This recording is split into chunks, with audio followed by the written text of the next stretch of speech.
Hello மக்களே, இன்றைக்கி பார்த்தீங்கன்னா பாட்டில் ஃப்ளிப் கேம் தான் விளையாட போகிறோம். இதில் என்ன கான்செப்ட்னா, சின்னவங்க கிடைக்குன்னா நீங்கள் லைக் போடணும், பெரியவங்க கிடைக்குன்னா சப்ஸ்கிரைப் போடணும். சீக்கிரமாக லைக் போடுங்க. நீங்கள் லைக் போடலன்னு நினைக்கிறேன், அதனால தான் இங்கே நிற்க மாட்டுது.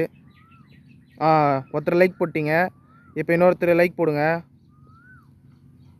அட என்னங்க லைக்கே போட மாட்டேறீங்க, லைக்கை போடுங்க டப்புன்னு. இன்னும் லைக்கே போடல யாருமே. லைக் போடுற மாதிரி வந்துட்டு லைக் போடல. ப்ளீஸ் லைக் போட்டுருங்க, அப்போ தான் நம்ம ஜெயிக்க முடியும். அட என்னங்க அவனுக்கு லைக் போட்டிங்க, எனக்கு லைக் போடுங்க. அடச்சே, ஒருத்தர் கூட லைக்கே போட மாட்டேறீங்க, லைக் போடுங்க.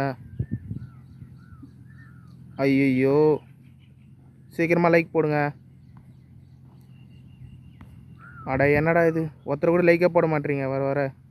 ஒருத்தர் வந்து சப்ஸ்கிரைப் பண்ணியிருக்கேன்னு நினைக்கிறேன், அதனால் பெரிய மனுஷன் நம்மளுக்கு கிடச்சிருக்கான். இப்போ நம்ம அடுத்த ஆளுக்கு இது பண்ணலாம். எல்லாம் சப்ஸ்கிரைப் பண்ணுறங்க, அப்போ தான் நம்மளுக்கு அவன் சீக்கிரமாக கிடைப்பான். இல்லைன்னா நம்ம தோற்றுருவோம். சீக்கிரமாக சப்ஸ்கிரைப் பண்ணுங்கள். அவனுக்கு சப்ஸ்கிரைப் பண்ணுற போகிறீங்க, சீக்கிரமாக நம்மளுக்கு சப்ஸ்கிரைப் பண்ணுங்கள். அடச்சே, சீக்கிரமாக பண்ணுங்கள், இல்லைனா அவன் ஜெயிச்சிருவான். சூப்பருங்க, நம்மளுக்கு சப்ஸ்கிரைப் பண்ணிட்டீங்க. இப்போ நம்ம தான் ஜெயிக்க போகிறோம்.